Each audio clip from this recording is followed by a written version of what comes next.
तो तुम पे भरोसा है ना, क्योंकि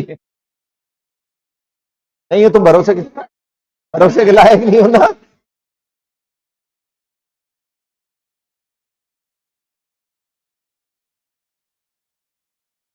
अब आ गया, आ गया, आ गया, आ गया। अरे आ गया, मेरे को दिख रहा है। आ गया ना बच्चों, आवाज आ रही क्या?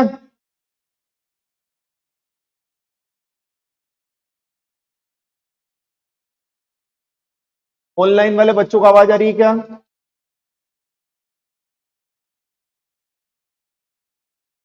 मेरी आवाज आई?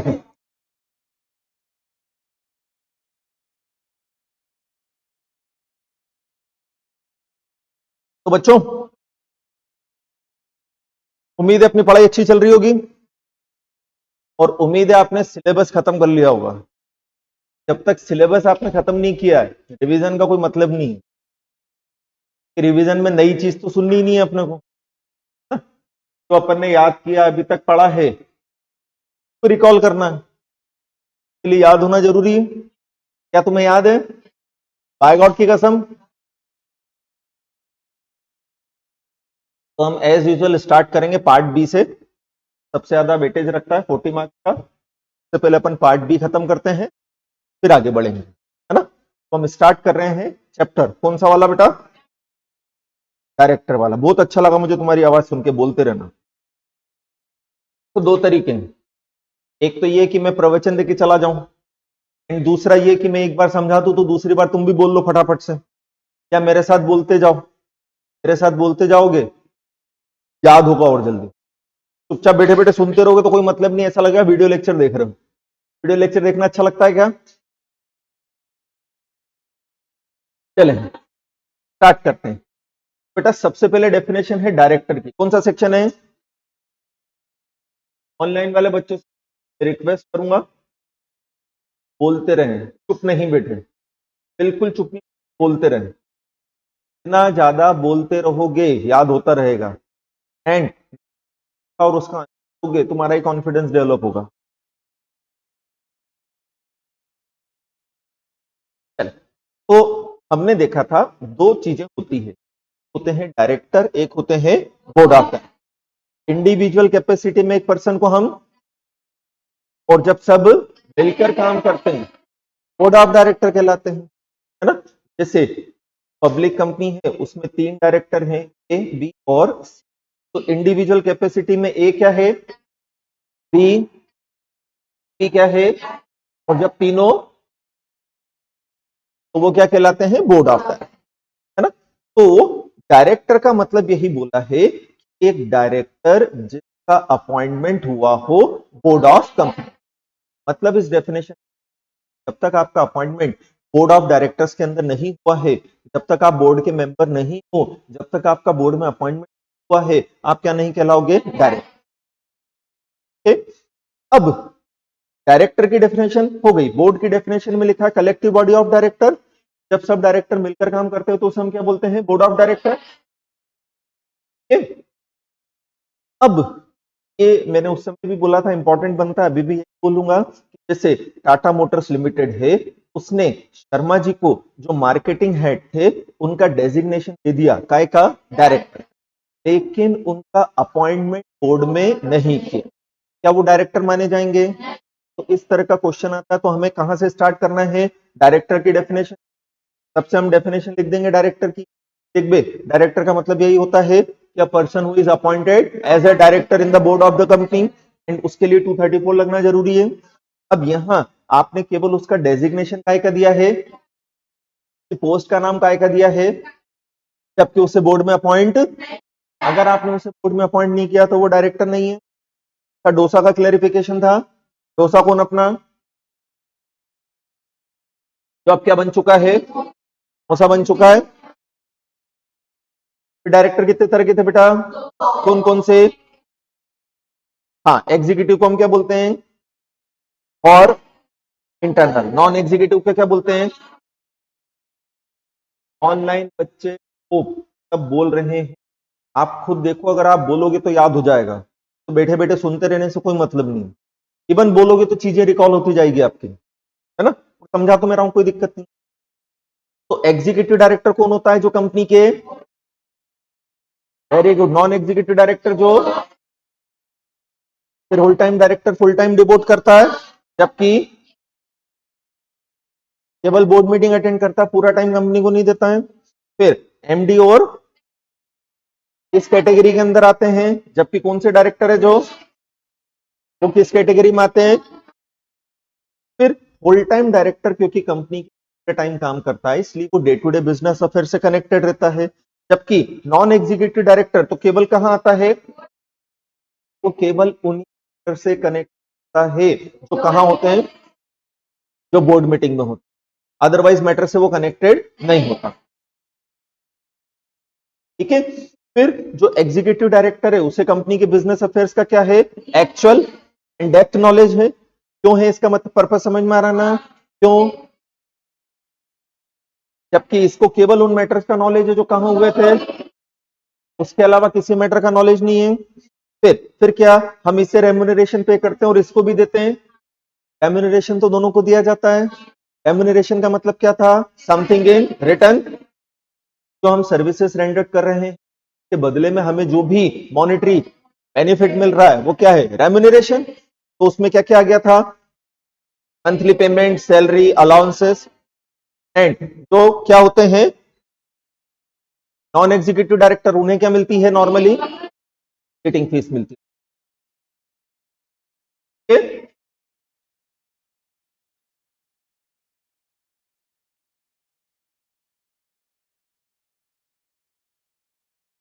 फिर minimum and maximum number of directors.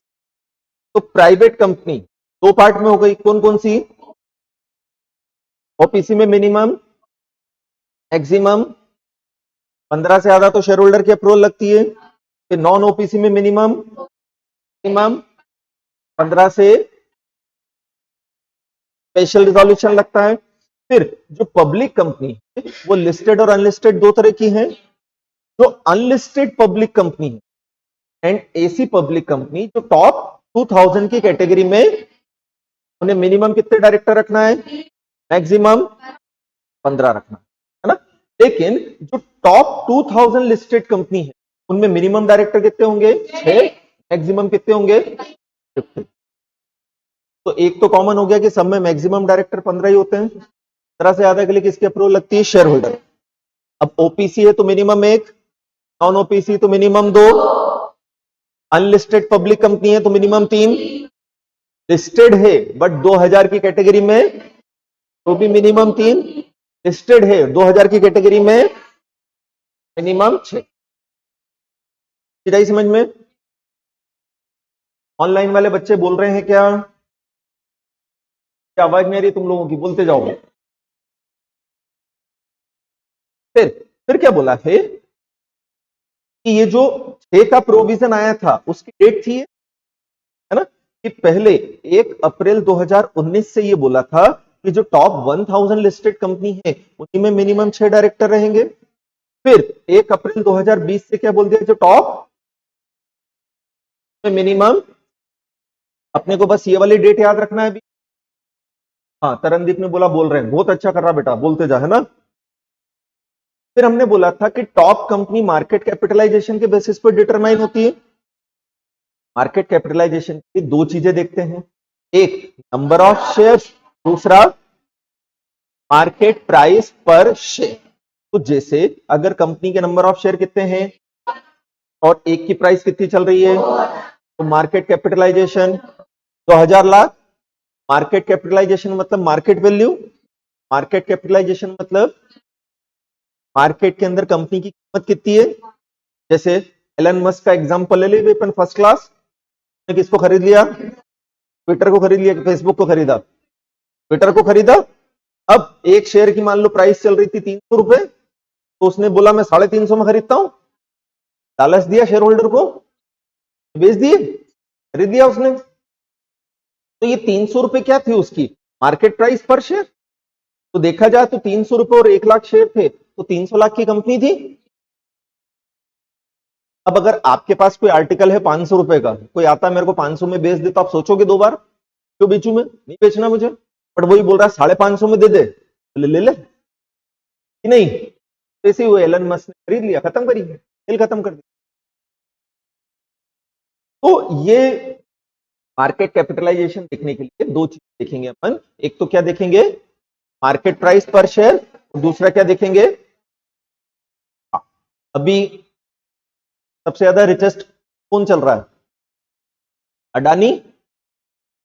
परस हाँ, परसों अगर आपने पढ़ा हो कि अडानी कंपनी के शेयर्स के प्राइसेस बहुत बढ़ गए, फिर अडानी क्या हो गया, अंबानी से भी ज्यादा उसकी वेल्थ हो गई है, एक एक दिन में 1-1 लाख करोड़ रुपए बढ़े उसके। तो वो किस कारण चेंज होता है, नंबर ऑफ शेयर्स रोज थोड़ी बढ़ेंगे, हाँ ये घटती बढ़ती रहती है। ये अडानी पावर करके, अडानी की 100 रुपए चलता था उसका शेयर्स, पिछले 15 दिनों में वो 300 रुपए हो चुका है, लाख करोड़ रुपए का उसका कैपिटलाइजेशन है, तो कितना धन बढ़ गया होगा। चले फिर क्या डायरेक्टर की के बारे में कोई रिस्ट्रिक्शन है, आंशिक सही कहा बेटा तने, डायरेक्टर की एज के बारे में कोई रिस्ट्रिक्शन है क्या, सीनियर सिटीजन को डायरेक्टर बना सकते हैं क्या, छोटे बेबी को डायरेक्टर बना सकते हैं क्या, छोटा बेबी मतलब वो जिसको तुम छोटा बेबी बोलते हो 18 से कम वाला, है ना। तो एग्जीक्यूटिव हो गए, और कौन हो गए, देख रहे एग्जीक्यूटिव डायरेक्टर की मेजर रिस्ट्रिक्शन, क्योंकि मिनिमम तो है, मिनिमम तो क्या होना चाहिए, मेजर होना चाहिए, मिनिमम तो क्या होना चाहिए कि मेजर नहीं है तो क्या नहीं मिलेगा, क्या नहीं मिलेगा, और अगर क्या नहीं मिलेगा डायरेक्टर ही नहीं बन पाओगे तुम। अब एग्जीक्यूटिव डायरेक्टर्स की कंपनीज एक्ट और सेबी गाइडलाइंस दोनों में अलग अलग provision, and non executive director की भी एज रिस्ट्रिक्शन कंपनीज एक्ट और सेबी गाइडलाइंस दोनों में कहा दिए, क्या दिए हैं, अलग अलग प्रोविजन। अब अगर हम एग्जीक्यूटिव डायरेक्टर का देखें तो कंपनीज एक्ट 2013 जो कि सारी कंपनीज पर लगता है, सारी कंपनी मतलब वो सबके लिए बोलता है कि मैक्सिमम एज कितनी हो सकती है, कौन सा शेड्यूल था अपना, 5 के 7, नालायकों केएमपी का सेक्शन कौन सा था, तो पढ़ा था ना, मैक्सिमम एज कितनी हो सकती है, बाबूजी को नहीं बना सकते, याद आया, हमने बोला था बाबूजी को बनाना है तो कौन सा रिजोल्यूशन, ये वही तो प्रोविजन है, ये वही प्रोविजन है। तो कंपनीज एक्ट में केवल एग्जीक्यूटिव डायरेक्टर की एज के बारे में रिस्ट्रिक्शन दिया है, नॉन एग्जीक्यूटिव डायरेक्टर की एज का रिस्ट्रिक्शन, जबकि नॉन एग्जीक्यूटिव डायरेक्टर की एज का रिस्ट्रिक्शन कहां दिया है, और कंपनीज एक्ट में नहीं दिया, कहां दिया हुआ है, कंपनीज एक्ट में, क्योंकि कहां दिया है, सेबी में, तो वो रिस्ट्रिक्शन केवल किस पे लगेगी, और किसी के ऊपर एप्लीकेबल, और मैक्सिमम एज कितनी दी है, उससे ज्यादा वाले को रखना है तो एसआर पास करके अप्रूवल आप ले, है ना। फिर क्या, अनलिस्टेड कंपनी, ये प्रोविजन कहां दिया है, सेबी में, कहां नहीं दिया है, नहीं लगता उसको,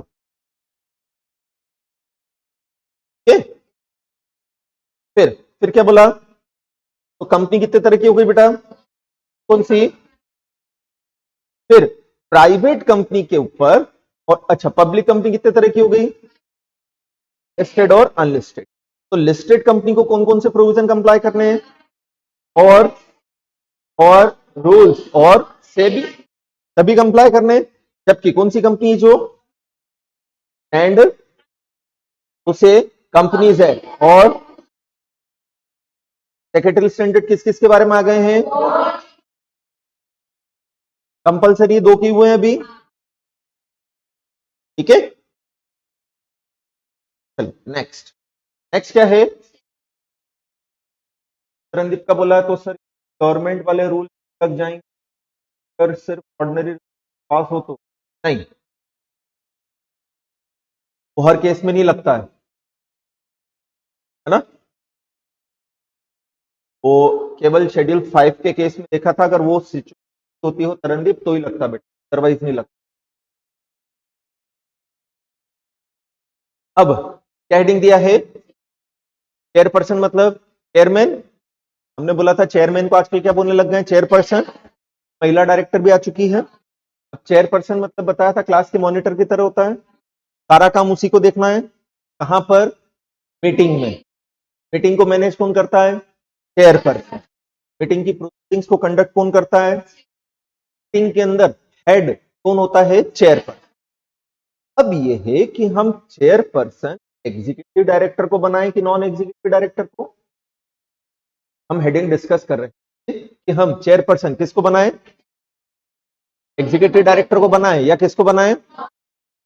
नॉन एग्जीक्यूटिव डायरेक्टर को बनाएं, है ना? तो कंपनीज एक्ट के अंदर तो ऐसा कुछ दिया नहीं है ना? कंपनीज एक्ट के अंदर तो हम एग्जीक्यूटिव डायरेक्टर के लिए तो बोल दिया है कि कोई कंपल्शन नहीं है, बनाना है नहीं बनाना है अपनी इच्छा पर डिपेंड करता है। बट कौन से डायरेक्टर हैं अगर? वो भी कौन सी कंपनी के? टॉप। तो टॉप 500 लिस्टेड कंपनीज के केस में कहा है कि जो चेयरपर्सन होगा वो कौन होगा? Non executive director. मतलब किसको नहीं बना सकते एग्जीक्यूटिव डायरेक्टर को चेयरपर्सन? कौन सी कंपनी? वो कंपनी जो टॉप 500 लिस्टेड कंपनी की कैटेगरी में आ रही है। बट ऐसी कंपनी जो टॉप 500 लिस्टेड कंपनी की कैटेगरी में, वो चाहे तो एग्जीक्यूटिव को बना ले चाहे तो, क्लियर हो रहा है ये? फिर जो टॉप 500 वाली है वो तो नॉन एग्जीक्यूटिव डायरेक्टर को बनाएगी, और वो नॉन एग्जीक्यूटिव डायरेक्टर भी क्या नहीं होना चाहिए? इसका एमडी और सीईओ का रिलेटिव नहीं होना चाहिए। जाए समझ में? समझ में भी आ रहा है ना? और अपन रिवाइज भी करते जा रहे हैं ना? और रिवाइज करोगे तो ही याद होगा। कभी घर पे बैठ के पढ़ाई करी तो बोलते बोलते रिवाइज किया होगा ना, बस बोलते जाओ। चलो, कौन सी डायरेक्टर है? हाँ, कौन कौन सी कंपनी है? प्राइवेट के ऊपर महिला डायरेक्टर के प्रोविजन नहीं लगते हैं, तो कौन सी कंपनी पे लगते हैं? पब्लिक कितने तरह की हो गई? हाँ, तो जो लिस्टेड पब्लिक कंपनी है ना, उसके लिए हमने क्या पढ़ा था? पीटीबी।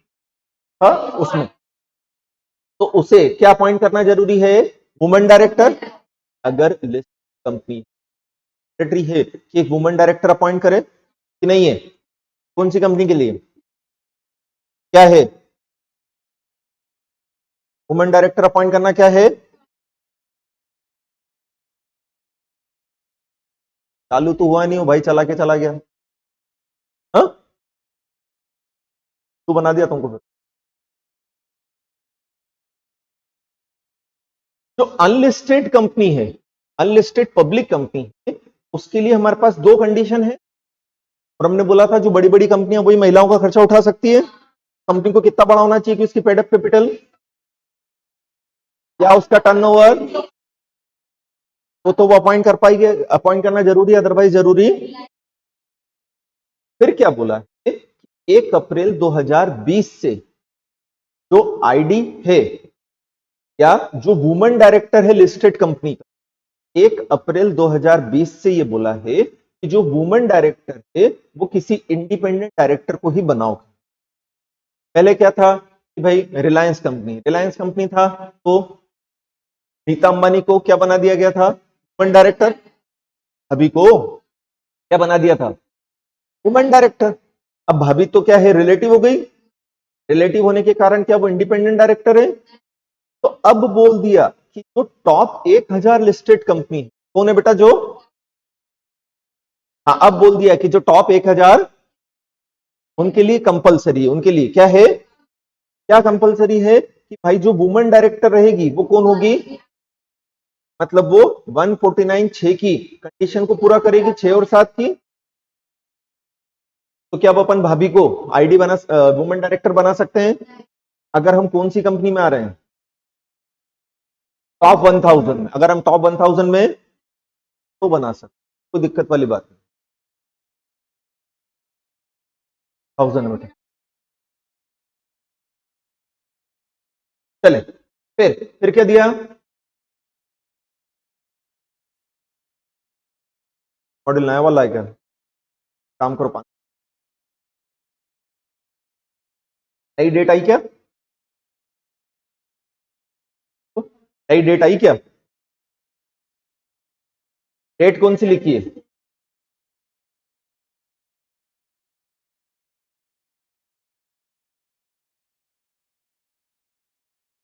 ये सही है ना? ये सही है। चलें, फिर जो वुमेन डायरेक्टर अपन ने अपॉइंट की थी ना, जितने ड्यूरेशन के लिए अपॉइंट की थी, वो ड्यूरेशन खत्म होने के पहले ये पोस्ट खाली हो गई। ये पोस्ट क्या हो गई? तो उसे हम क्या बोलते हैं? इंटरमिटेंट वैकेंसी अपने को भरना है। कब भरना है? वैकेंसी के बाद जो भी पहली बोर्ड मीटिंग हुई थी उसमें, या दूसरा क्या बोला है? 3 महीने में जितनी भी बोर्ड मीटिंग हो उसमें, दोनों में से जो भी बाद में हो, दोनों में से जो भी काय में हो बाद में। ऑनलाइन वाले बच्चों को रीजन का फायदा तभी मिलेगा जब आप सारी चीजें लर्न करके बैठे हो और बोलते जाओगे। तो अगर आप लर्न नहीं कर रहे हो, मतलब नहीं निकले। फिर जैसे श्रीदेवी को हमने क्या बनाया था?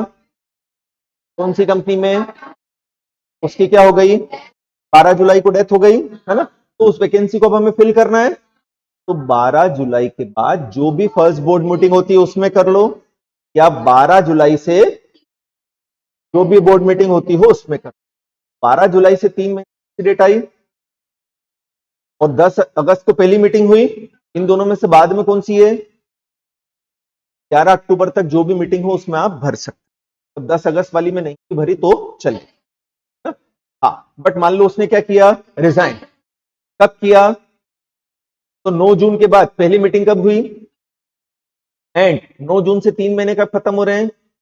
8 सितंबर। 9 जून से 3 महीने कब खत्म हो रहे हैं बेटा? तो दोनों में से बाद में कौन सा है? 15 सितंबर वाली मीटिंग। फिर लिस्टेड कंपनी के अंदर कंपोजिशन बताया है बोर्ड ऑफ डायरेक्टर्स, है ना? लिस्टेड कंपनी में बोल दिया है कम से कम 50% डायरेक्टर नॉन एग्जीक्यूटिव होना चाहिए।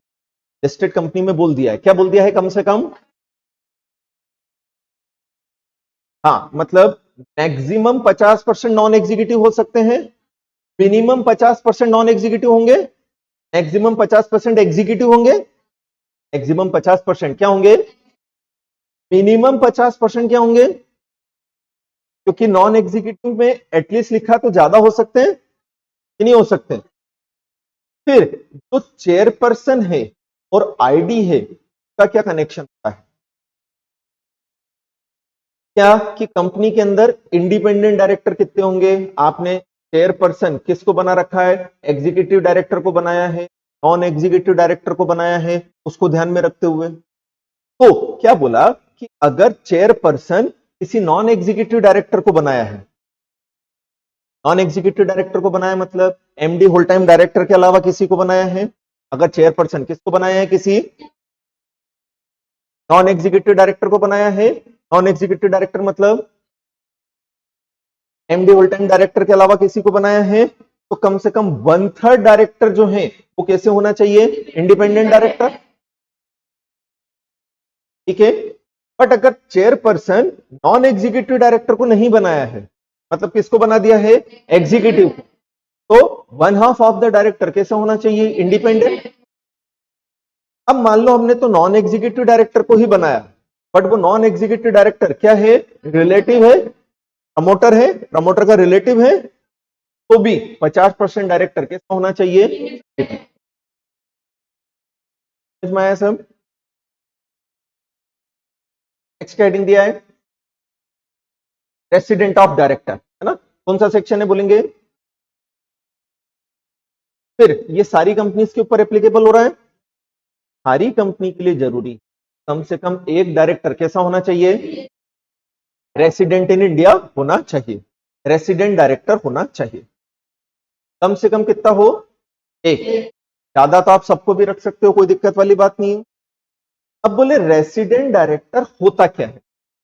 किस डायरेक्टर को हम रेसिडेंट डायरेक्टर कहेंगे? तो एक ऐसा डायरेक्टर जो इंडिया में कम से कम कितने दिन रहा हो? और 182 days, not less than 182 days. कहां रहा हो वो?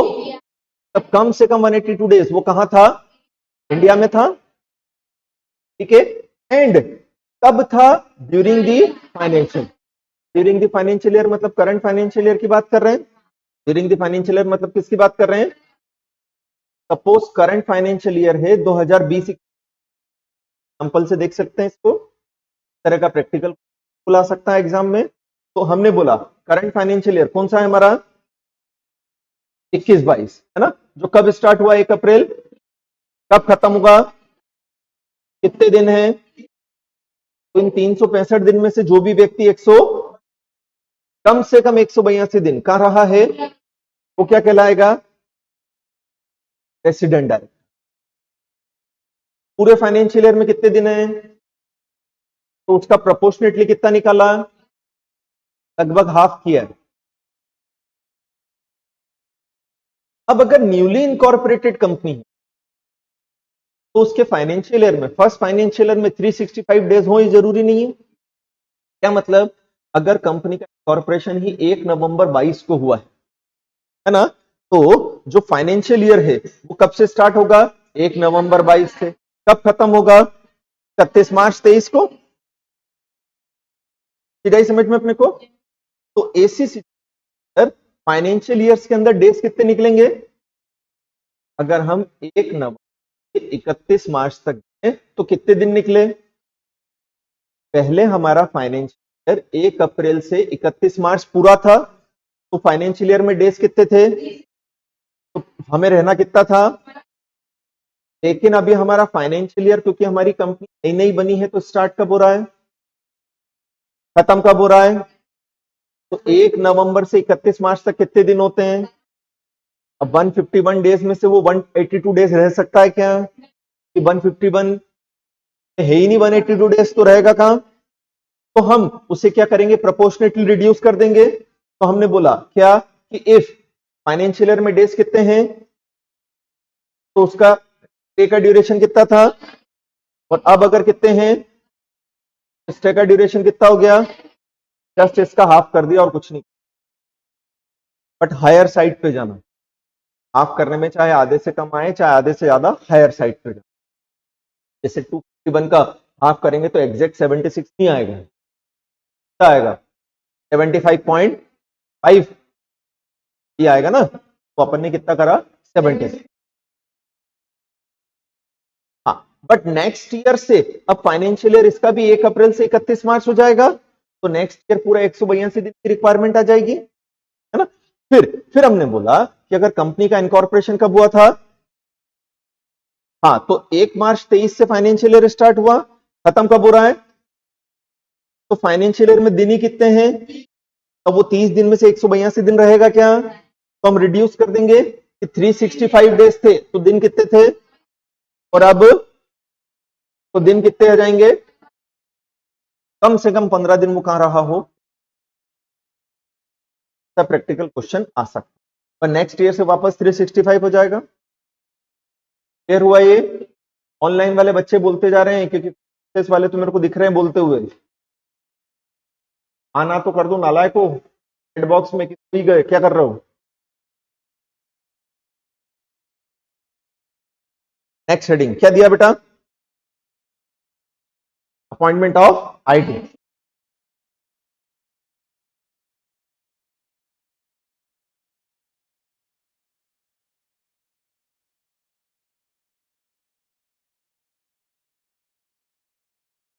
तो आईडी मतलब क्या हो गया बोले तो? कर दी हिंदी तुमने, है ना।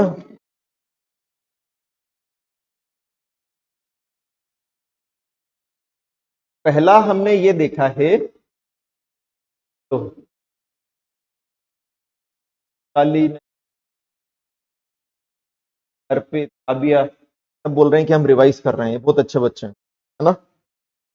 बाकी जो बैठे हैं तो अब तो कुछ नहीं कर सकते, अब तो जजमेंट डे आने वाला है। जजमेंट डे समझ रहे हो? हाँ, और क्या है। जजमेंट डे तो खैर 25 अगस्त को आएगा, बट की नींव तो अब अभी लग जाएगी ना, नहीं लगेगी। जजमेंट डे का मतलब नहीं मालूम तुमको? जिस दिन दुनिया खत्म हो जाएगी। तो हमारी दुनिया खत्म हो जाएगी क्या? हाँ, पॉजिटिव पॉजिटिव खत्म होगी कि हम पॉजिटिव खत्म होगी कि हमारी एग्जीक्यूटिव की दुनिया खत्म हो गई, हम फाइनल में चले गए। नेगेटिव खत्म होगी, खत्म हो गई।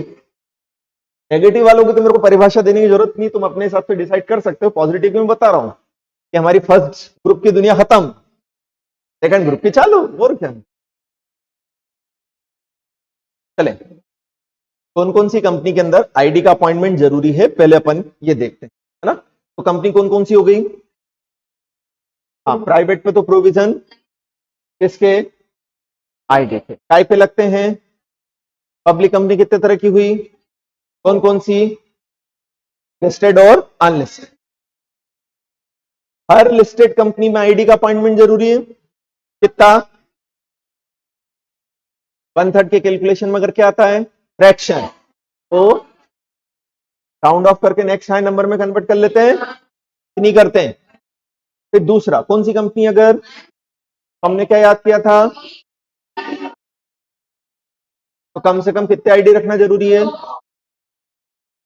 फिर एक्सेप्शन थे, इन 3 कैटेगरी की अनलिस्टेड कंपनी को क्या रखना जरूरी नहीं है, आईडी। भले उनकी पेडअप कैपिटल 10 करोड़ से ज्यादा, भले उनका टर्नओवर 100 करोड़ से ज्यादा, भले उनकी बोरोइंग, उन्हें रखने की जरूरत। कौन कौन,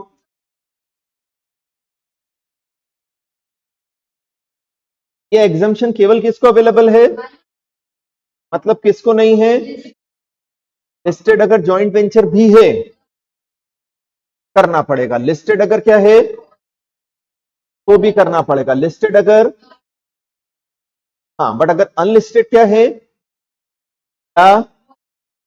या तो नहीं करना पड़ेगा।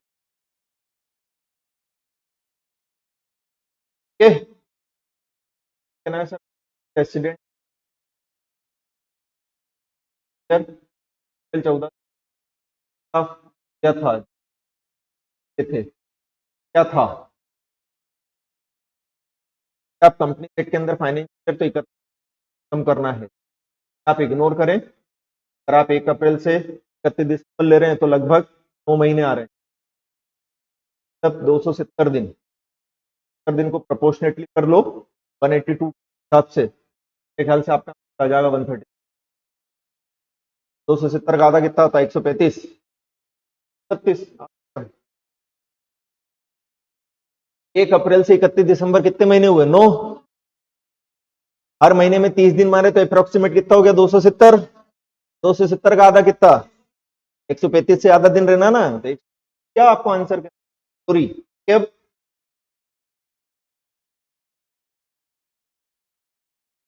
चले। अब क्या दिया है कि अगर डेथ हो जाती है या इंटरमिटेंट वैकेंसी, इंटरमिटेंट वैकेंसी किस कारण से होती है कि अगर क्या हो जाए, क्या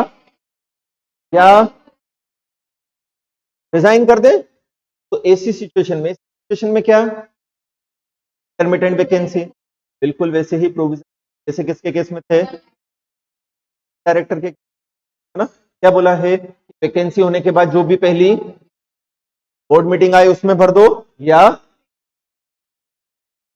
दोनों में से जो भी पहले हो कि बाद में हो। जैसे किसकी डेथ हो गई, कब हुई, तो हमारा क्या था, आईडी था, 12 जुलाई को मर गया वो, तब उसकी जगह नया लेकर आना है कि उठाने में जाना उसके, तो जाओ तुम्हारी इच्छा है, नहीं जाओ तुम्हारी इच्छा है, बट नया तो लेकर आना है। अब मान लो 12 जुलाई के बाद पहली मीटिंग कब हो रही है ना, और 12 जुलाई से 3 महीने कब खत्म हो रहे हैं, दोनों में से बाद में कौन सी डेट है, 11 अक्टूबर तक वैकेंसी भर सकते हैं अपन। दूसरा, अगर 3 महीने में कोई मीटिंग ही नहीं हुई है, अगर 3 महीने में क्या नहीं हुई है कोई, अगर 9 जून को मान लो उसने क्या किया, 9 जून से 3 महीने कब होते हैं, बट 8 सितंबर तक कोई मीटिंग कब हुई है, तो 9 जून के बाद पहली मीटिंग, या 9 जून से 3 महीने, दोनों में से जो भी बाद में कौन सा है, 15 सितंबर वाली मीटिंग के अंदर भर दे। अब इंडिपेंडेंट डायरेक्टर कौन होगा, क्वालिफिकेशन क्या होगी, वो डिस्कस कर लेते हैं अपन फटाफट से, है ना। कंपनीज एक्ट में अलग डेफिनेशन दी है और कंपनी की डेफिनेशन केवल कहां किस पे लगती है, ओनली सारी कंपनीज पर, बोलो। जबकि सेबी की डेफिनेशन केवल लिस्टेड को तो दोनों कंप्लाई करना है, तो दोनों में शब्द अलग यूज किए हैं बट भावनाएं सेम है, तब वही है, सोच ही नहीं है बस, बाकी सारी चीजें सेम है कि नहीं है। चले, अब क्या बोला अपने को कि कंपनीज एक्ट यही बोलता है कि एक डायरेक्टर, फुल टाइम डायरेक्टर और नॉमिनी डायरेक्टर को छोड़कर जो 149 को पूरा करे वो क्या कहलाएगा। तो पहला तो वो इन 3 कैटेगरी का ना हो, कौन कौन सी 3 कैटेगरी, एंड दूसरी वो क्या कंप्लाई करे, 149 6 की कंडीशन थी ना दुनिया भर की, वो कंप्लाई करना जरूरी है। फिर क्या बोला, सेबी ने भी फीलिंग्स यही शो की है, शब्द अलग यूज किए हैं। उनने क्या बोला कि कौन होना चाहिए, कोई, इसको छोड़कर। अब एमडी और whole time director non executive director नहीं होते हैं, वो कौन से डायरेक्टर होते हैं, डायरेक्टर कितने तरह के होते हैं, कौन कौन से, एग्जीक्यूटिव और नॉन एग्जीक्यूटिव। तो जो एग्जीक्यूटिव डायरेक्टर है वो तो बन ही नहीं सकता है, एमडी और होल टाइम डायरेक्टर नहीं बन सकते। कौन बनेगा, केवल सेबी ने जो बताई है उन कंडीशंस को क्या करता हो, पूरी कर जाएगा ये। अब हम 149(6) की एक व्यक्ति को करनी पड़ती है अगर वो किसी भी कंपनी का क्या बनना चाहता है, आईडी बनना चाहता है। बोलो क्या बोला अपन ने, 149(6) की कंडीशंस पूरी करनी है। हाँ, अगर स्टार्ट करें अपन, पहला बोला है वो व्यक्ति जो कंपनी का क्या बनना चाहता है, हाँ फटाफट से बोलो क्या बोला, वो पर्सन जो, जैसे शर्मा जी कंपनी के क्या बनना चाहते हैं, आईडी बनना चाहते हैं ना, तो बोर्ड ऑफ डायरेक्टर की पर्सन ऑफ इंटीग्रिटी और उनके पास प्रॉपर एक्सपीरियंस होना चाहिए, वो एक्सपर्ट होना चाहिए, समझ में अपने को। फिर दूसरा क्या बोला है कि जो भी पर्सन क्या बनना चाहता है, कौन बनना चाहते हैं, कौन सी कंपनी के, हमारी कंपनी तो रिलायंस है बचपन से ही, तो ना तो वो आज है ना वो कभी भी था, क्या था, कौन सी कंपनी का, तो हमारी कंपनी कौन सी है, ना तो वो रिलायंस का हो, ना रिलायंस की होल्डर। कैश का मतलब याद है ना अपना। फिर क्या बोला अपन ने, फिर वो ना तो आज है ना वो पहले था, क्या, इसका, कौन सी कंपनी के, देश के प्रमोटर या डायरेक्टर का रिलेटिव भी नहीं होना, क्या समझ में। फिर क्या बोला है, एक पर्सन जो हैज मतलब, हाँ, या हैड मतलब रेट, हाँ था, क्या था उसका, सेकेंडरी रिलेशनशिप मतलब मॉनेटरी रिलेशनशिप, किसके साथ, कैश मतलब हमारी कंपनी या उनके डायरेक्टर के साथ, क्या था, अगर कब था, इमीडिएटली प्रीसीडिंग या तो उसे भी आईडी। मॉनेटरी रिलेशनशिप मतलब पैसों का लेन देन, मॉनेटरी रिलेशनशिप मतलब क्या, तो उसका पैसों का लेन देन का कोई ट्रांजेक्शन नहीं होना चाहिए। कब नहीं होना चाहिए, to immediately preceding financial year, और जैसे अभी फाइनेंशियल ईयर चल रहा है 21-22, तो 21-22 में 21-22 के पहले कौन सा था, 20-21 और 19-20, उसमें भी अगर 18-19 में था तो वेरी गुड। फिर एक्सेप्शन, एक्सेप्शनल अगर उसका क्या है वो भी चलेगा, कोई दिक्कत वाली बात नहीं है। पहला, अगर वो एज ए डायरेक्टर क्या रिसीव करता है, रेम्यूनरेशन, तो डायरेक्टर वाला रेम्यूनरेशन मिलता है ना, तो ले सकते, कोई दिक्कत वाली बात ना। एंड दूसरा, डायरेक्टर रेम्यूनरेशन के अलावा अगर अदर ट्रांजेक्शन थे और वो अदर ट्रांजेक्शन ये दो कंडीशंस पूरी करते हैं तो भी अलाउड है, वो डिस्क्वालिफाइड नहीं माना जाएगा। कौन कौन से, तो बोले अगर अदर ट्रांजेक्शन थे तो वो 10% ऑफ हिज टोटल इनकम से ज्यादा नहीं हो। बोलो फटाफट से, क्या बोला, अगर, हाँ, या सच अमाउंट एज में बी, तो अभी प्रिस्क्राइब कितना चल रहा है, ऑफ हिज, हाँ, मतलब उसकी टोटल इनकम।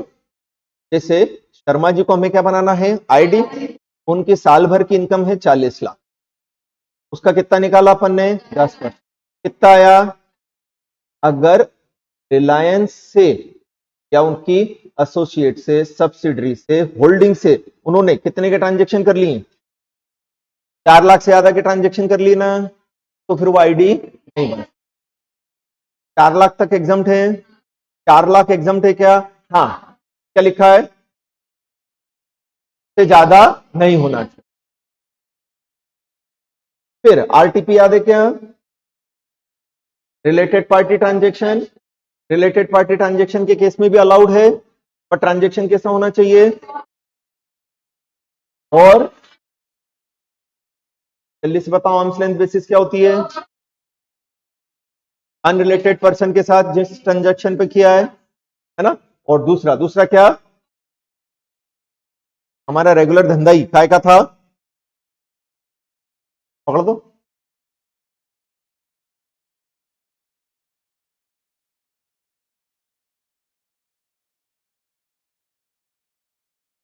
हाथ तो ऊंचा कर थोड़ा और, हो रहा है नहीं, बैठाओ, किसी के मोबाइल से कनेक्ट नहीं हो रहा है क्या,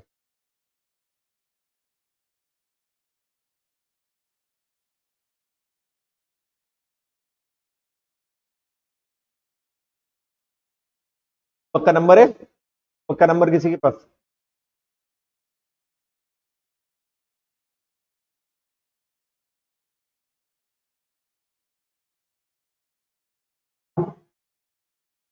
चले, फर्म का नंबर है, कॉल कर दो। चले, डी वाला पॉइंट यहां तक क्लियर हुआ बेटा। अब डी वाले पॉइंट में क्या बोला है, जिस व्यक्ति को अपने को क्या बनाना है, उसका कौन है, जो रिलेटिव है ना, उसकी होल्डिंग नहीं होना चाहिए, काय की होल्डिंग, कोई भी सिक्योरिटी या कौन सी कंपनी में, कैश का मतलब समझ में आ गया ना, कब नहीं होना चाहिए, दो इमीडिएटली प्रीसीडिंग और करंट फाइनेंशियल ईयर में भी नहीं होना चाहिए, है ना। एंड क्या कुछ लिमिट तक अलाउड है क्या, हाँ, तो बोले कितने तक अलाउड है, 50 लाख या इज लेस, इतना तक अलाउड। फिर वो क्या नहीं होना चाहिए, इंडेप्टेड भी नहीं होना चाहिए, मतलब उसे कंपनी को पैसा भी नहीं देना हो, कौन सी कंपनी को, या उसके उसके कब नहीं देना हो, इसकी भी कुछ लिमिट अलाउड है क्या, कितनी, फिर उसने क्या नहीं दी हो, इंडेप्टनेस की, थर्ड पार्टी के इंडेप्टनेस के रिलेशनशिप में, उसमें भी कुछ अलाउड है क्या, कितना, फिर उसका अदर पिक्यूनरी रिलेशनशिप अगर था, क्या था बेटा, अगर अदर पिक्यूनरी रिलेशनशिप मतलब ऊपर वाले 3 छोड़कर, तो उसकी लिमिट कितनी है, 2% ऑफ, हाँ, क्या, ठीक है, तो ऊपर के 3 ट्रांजेक्शन और ये चौथा ट्रांजेक्शन मिलाकर 2% से ज्यादा नहीं होना चाहिए। चालू ही नहीं हुआ जब से, ऐसे ही पड़ा, रिमोट काम नहीं कर रहा, कीमत उठा लेना पूरा। मेरा पार्ट बी का पार्ट ए तो जाएगा बेटा, पूछना बेटा तू, अभी मैं रिवाइज तो करवा लूं, पार्ट ए आए जब पूछना ना। ये सोच रहा है कि बोले या तो पढ़ू ही नहीं फिर रिवाइज ही नहीं करूं मैं, तब छोड़ू। पार्ट बी और सी आपका 50 नंबर का वेटेज रखते हैं, तब 100% मार्क्स तो मेरे ही नहीं आए, फिर मैं नहीं कह सकता कि तुम्हारे नहीं आएंगे, बट 100% मार्क्स आने की पॉसिबिलिटी। हाँ, 50 नंबर में से तेने ऐसा लिख दिया है कि 90% स्कोर कर लिया तो 45 आ जाएंगे, पास हो जाएगा। पार्ट ए में से करना तो पड़ेगा। ऐसे भी मैंने कंपनीज एक्ट में से बोल दिया था कुछ छोड़ने का ही नहीं।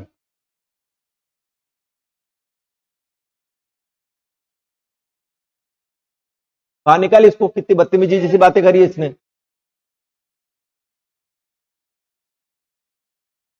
कोमोलिका कहीं की है ना, इसी की नजर लगी है, सही बता रहा हूं मैं। वहां एक एक बच्चे ने बोला था सर कोमोलिका की नजर लगी है आपको, बोला पूछो बेटा तेरे पीछे।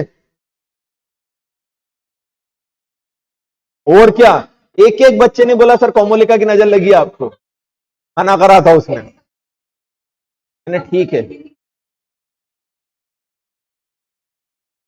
चले।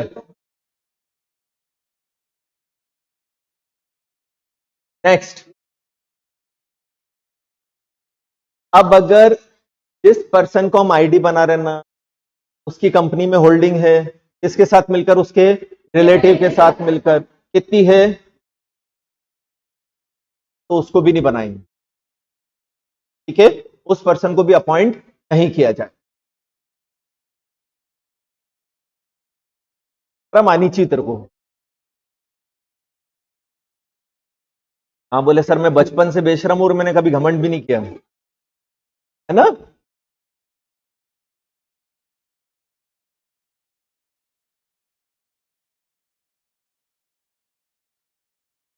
XBRL और ग्लोबल डेवलपमेंट नहीं भी हुआ है बेटा तो तेने कोई गुनाह नहीं किया। ग्लोबल डेवलपमेंट तो वैसे भी नहीं करना है। XBRL में 2 ही पेज तो है, कितनी देर लगती है याद करने में, आधी घंटा 1 घंटा खत्म। अब हवाबाजी मत करके मैं फोड़ दूंगा और जय शिवाजी जय भवानी, अब ठीक है अपनी जगह, फोड़ के दिखाओ, बोलना नहीं। Action should be louder than your words. क्या बोला मैं तुमको, समझ में आया? ला मैं करता हूं मैनेज, हो गया क्या? ऑटो मोड पर है क्या, या कूलिंग मोड?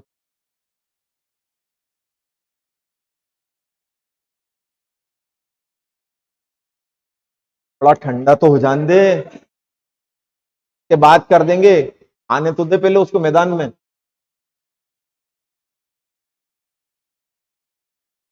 मेरा पाँव ठीक है बेटा, बस मैडम को बोलना वापस से नहीं तोड़े। मेरे को तो जितने रिश्तेदार आके पूछा ना क्या हुआ, मैंने आपकी लाडली ने तोड़ दिया और क्या, खत्म। आधो लोगों को तो भरोसा भी हो गया, जिनकी बीबियां उतनी खतरनाक थी, बोला हाँ तोड़ सकती है।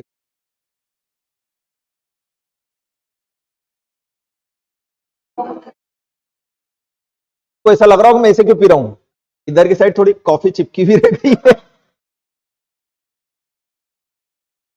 चलो बस बस बस बस बस बेटा, खाना हाथ से बनाते हैं, पाव से थोड़ा। बच्ची 1 महीने बाद एग्जाम है, मेरी नहीं तुम्हारी। मेरी कुकिंग एग्जाम तो रोज चलती है। बस थोड़ी सी देर मस्ती कर लिया करो, फिर वापस आ जाओ, अगर तुम खींचा मत करो ज्यादा। हाँ तो कहां थे अपन, लास्ट।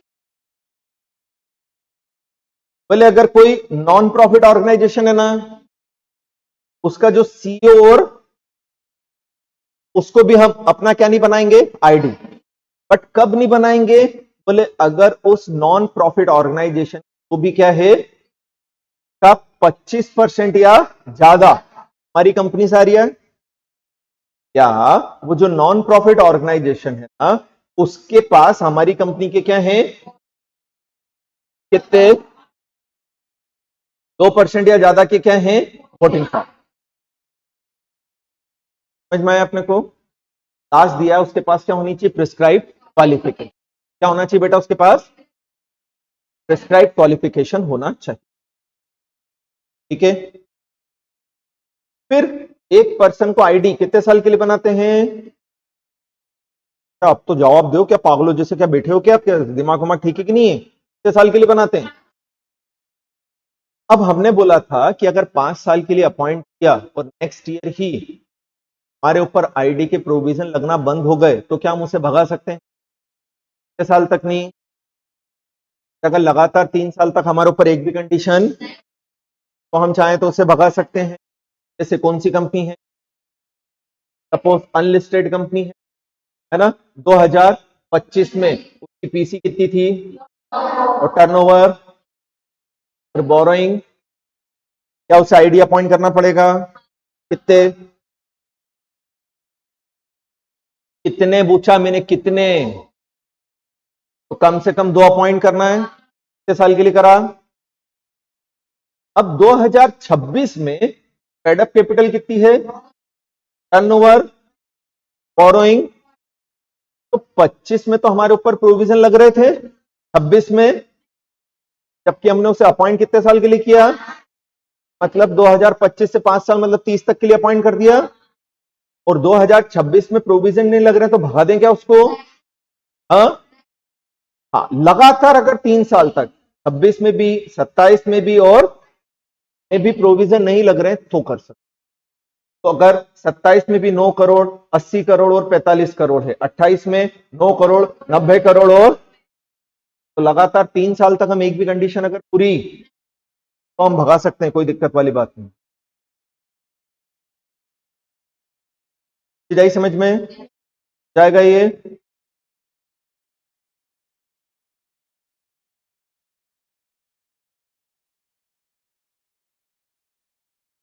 ये हेडिंग क्या था, बोलेंगे जल्दी से?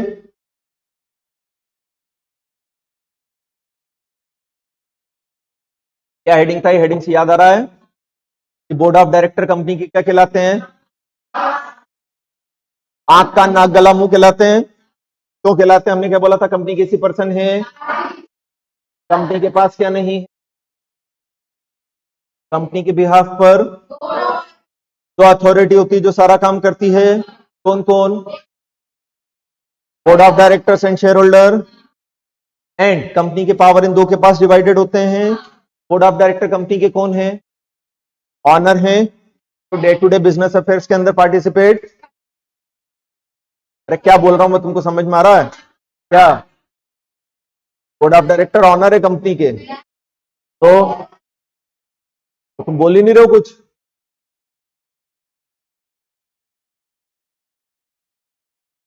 बोर्ड ऑफ डायरेक्टर मैनेजमेंट देखते हैं, day to day business affairs देखने का काम किसका है?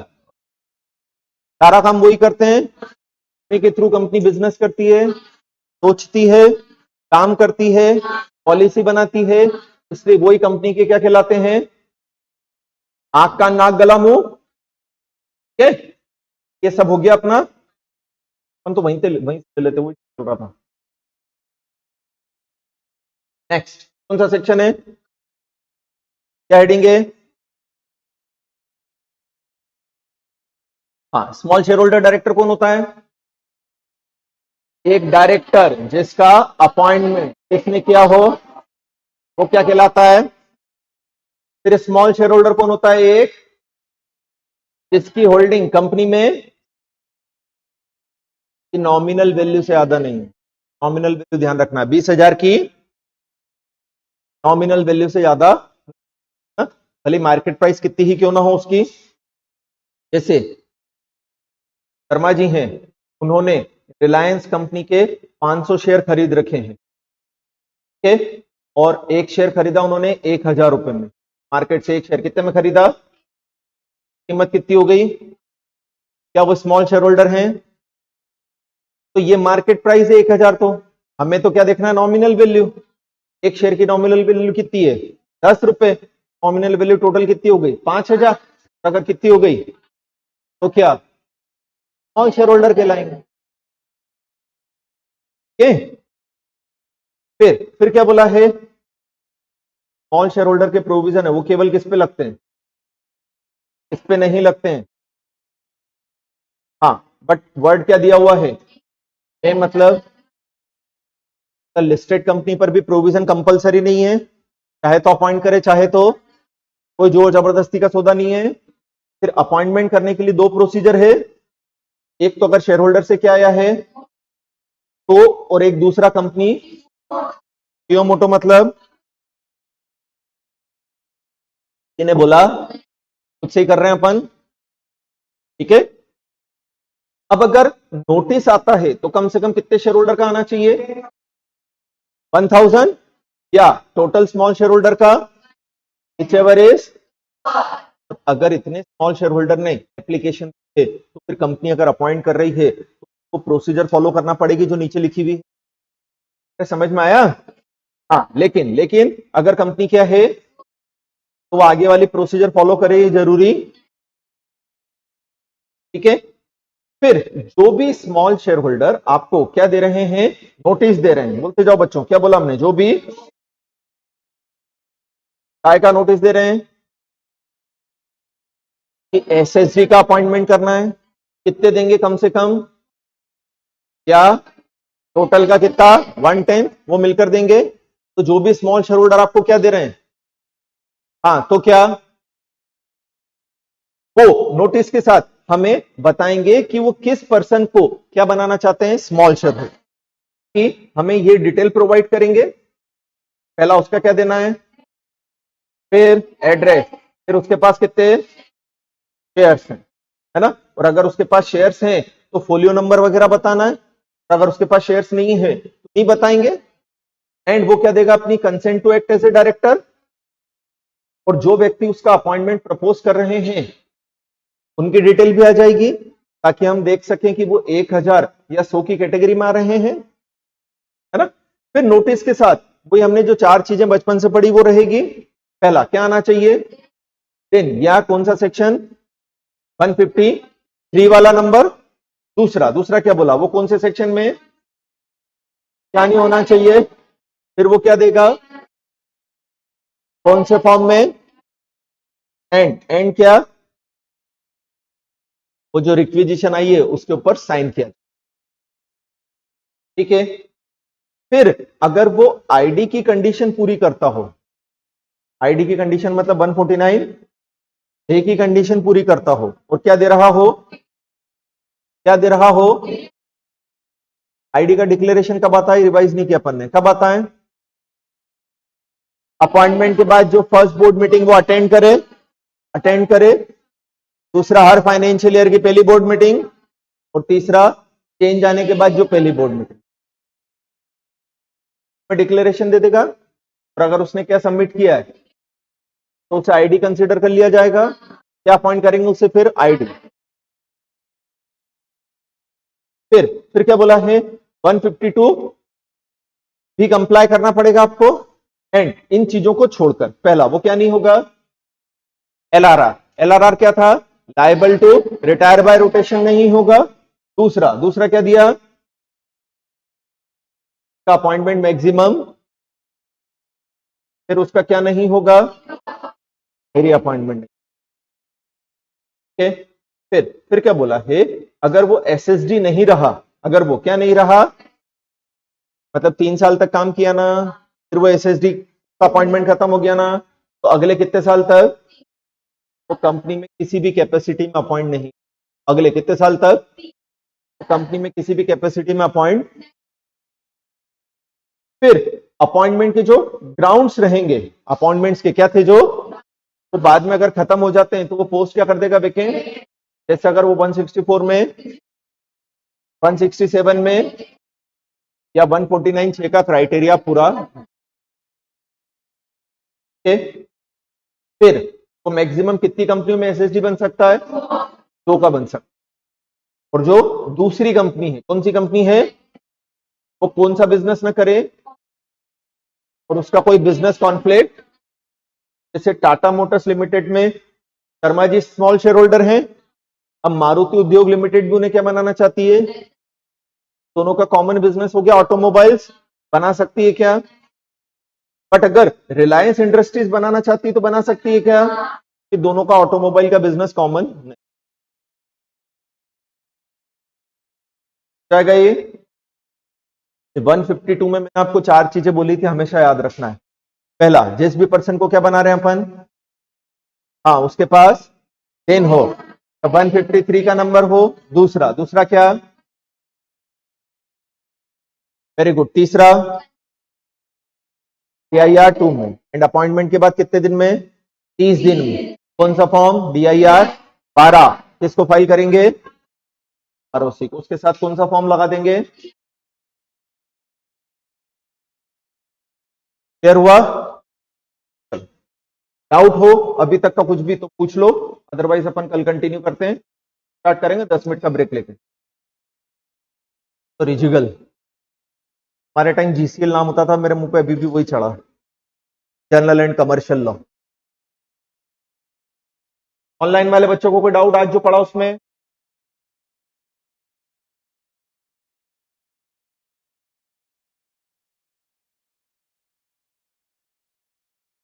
करें। रिजिगल की दूसरी लिंक भेज रहा हूं 10 मिनट में।